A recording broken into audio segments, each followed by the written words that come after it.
Contact us to avail the combo offer of General Studies and Public Administration optional with 20% discount. Hello everyone, welcome to Lukman IAS. In this series we are discussing the previous year questions of UPSC prelims examination, and today we are going to cover questions from ancient Indian history. Okay, so now let us quickly see the topics that we are going to cover through our discussion today. Okay, so we will understand a question with reference to the Indus Valley civilization. Then we will take a question related to guilds, which were also known as Shrenis. Then we are going to take a question with reference to Visti. Visti means forced labor. So we are going to understand about forced labor during the ancient history time. Okay. Then we will understand about Rigvedic Aryans, and after that we will take a question related to maritime history of India. Okay. So now let us quickly see the topic that we are going to cover, and this is the part of the syllabus of the prelims exam that says history of India and Indian national movement. Okay. So this is the first question for us today.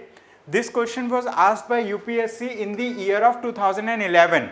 So now let us read this question. It says, regarding the Indus Valley civilization, consider the following statements. They have given us two statements and they are asking us to find out the correct statement out of them. Okay, so we have to find out which of these statements are correct.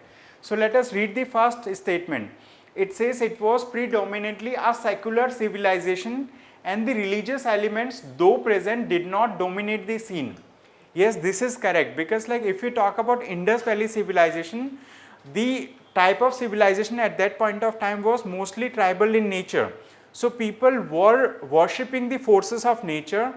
We do find the evidence of worshipping mother goddess and like Pashupati Mahadev. Okay, so like we find evidences that people were worshipping nature, and they were worshipping their own gods and goddesses. But at the same time, the society at that point of time was predominantly a secular civilization, because we do not find any interference on the society only because of religion. So religion was not a dominant factor at that point of time. If we talk about the second statement, it says during this period cotton was used for manufacturing textiles. This is correct, okay, because the Indus Valley civilization people started using cotton, and they were the first people who started weaving cottons also. Okay, so we find that cotton was used by the people of Indus Valley civilization for manufacturing cloth, okay, for manufacturing textiles in India. So both these statements are correct. That's why correct answer for this question is option C. Okay, so C is the right answer for this question. So with this, now let us move to the next question. This question was asked by UPSC in 2012. Okay, so let us read this question. This question says, with reference to guilds or shreni of ancient India that played very important role in the country's economy, which of these statements is or are correct? Okay, so these statements are with reference to guilds or shrenis. Okay, so the central idea of this particular question is guilds or shrenis. If I have to rate this particular question as easy, moderate or difficult, so this question can be considered on the difficult edge, right? It is not that easy, but a person who has studied about the guilds of ancient Indian time, he will be able to answer it easily. Okay, so it was moderate to difficult level. I would say like it is from moderate to difficult level question. Okay, so it is not that easy as well. So now we have to understand about the guilds. It says every guild was registered with the central authority of the state, and the king was the chief administrative authority on them. This statement is incorrect, because guilds were autonomous bodies. Okay, so these bodies were managed by different traders. So like it was a body of traders, and it was a body of various types of trades. Okay, so there was no central authority like king who used to administer the guilds. Okay, so that's why statement 1 is incorrect. If statement 1 is incorrect, what we need to do? We need to eliminate those options that have statement 1. So we can eliminate option A and we can eliminate option D. Okay, because option A and D had 1. If we talk about option B and C, In both these options 3 is there. It simply means 3 should be a correct statement. Okay. Now we only need to cross check the statement 2 whether it is correct or not. It says the wages, rules of work, standards and prices were fixed by the guilds. Okay. This is correct because the wages, rules of work, standards and prices were fixed by the guilds. Okay. And apart from this, the guild had judicial powers over its own members. Okay. So like if a particular member was doing some criminal activity, if he does something against the standards that are followed by the members of the guilds, so that person was tried also by the guild's authority itself. Okay, by the guild. So they had judicial powers over its members. So 2 and 3 are correct. It means option C is correct for this question. Okay. So this question was good. Okay. So a person who has read this particular topic would be able to answer this thing. Now let us read another question. This question was asked by UPSC in the year of 2019. Let us read this question. Okay. It says with reference to forced labor. Okay. When we talk about forced labor, it means like you are compelling someone to do a particular kind of job, whether that person is willing to do it or not. Okay. You are compelling that person to do a particular kind of job. It can be paid, it may be paid, it may not be paid as well. Okay. That is known as forced labor. So now let us understand. So it is saying with reference to forced labor in India during the Gupta period, which one of the following statements is correct? Okay. Here we need to understand that the central idea of this particular question is forced labor. Okay. And forced labor was known as Visti at that point of time. It was known as Visti at that point of time.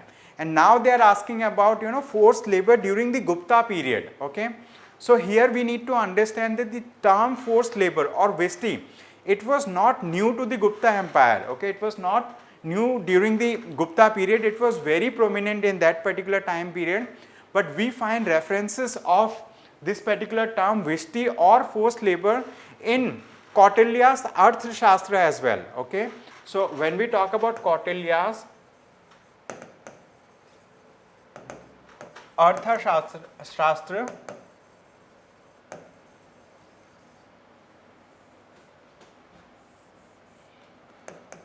okay, so we find mention of forced labor in Kautilya's Arthashastra as well.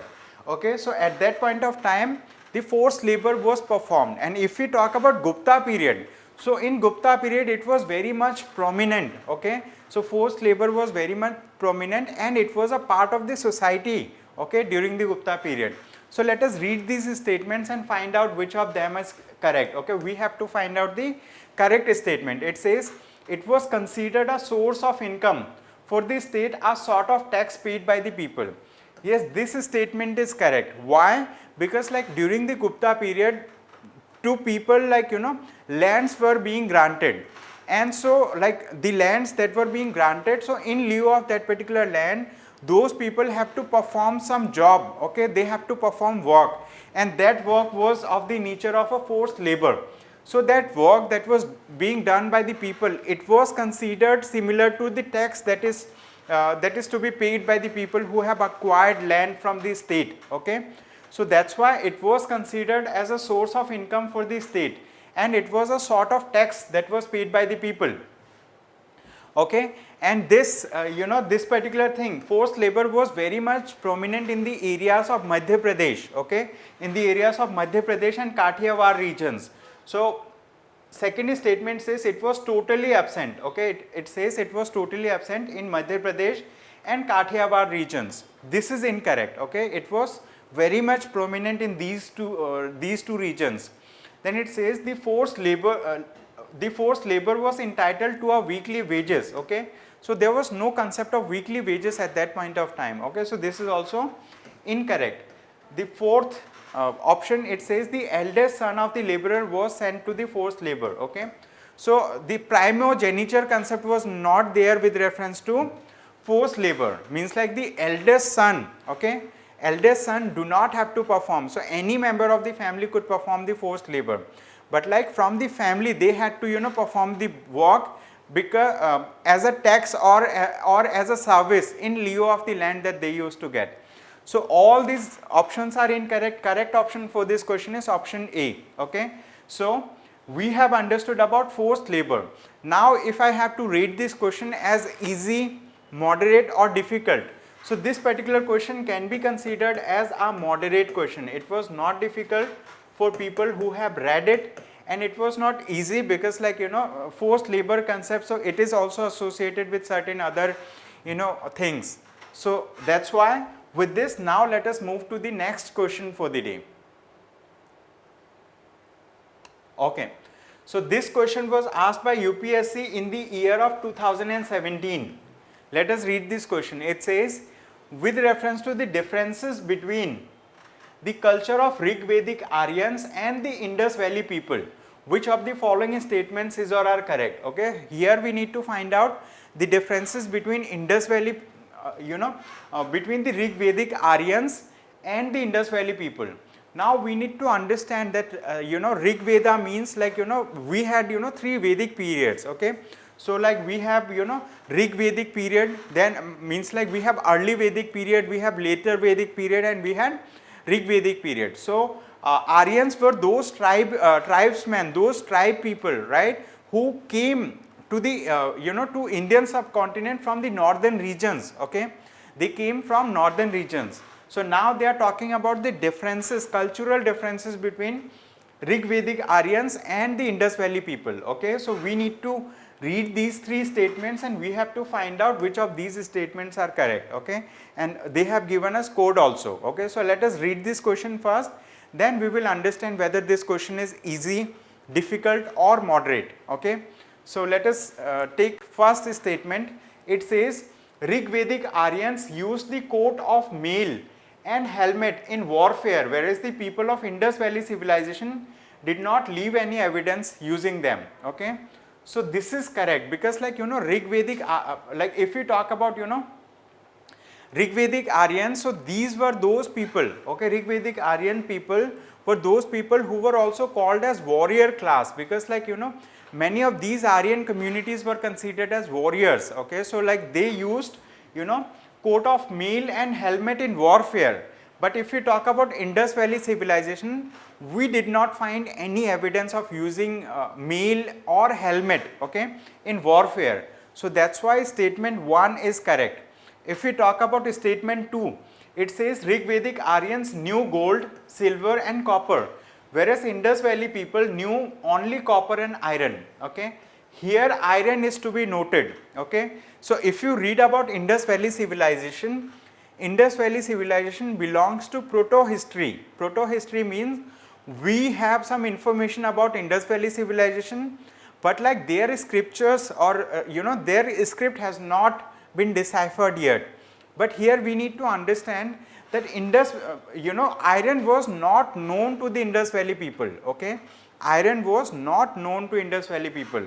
But here in this statement it is said that Indus Valley people knew only copper and iron. Iron was not known to Indus Valley people, civilization people. So that's why statement 2 becomes incorrect. Okay, if statement 1 is correct and statement 2 is incorrect, what happens?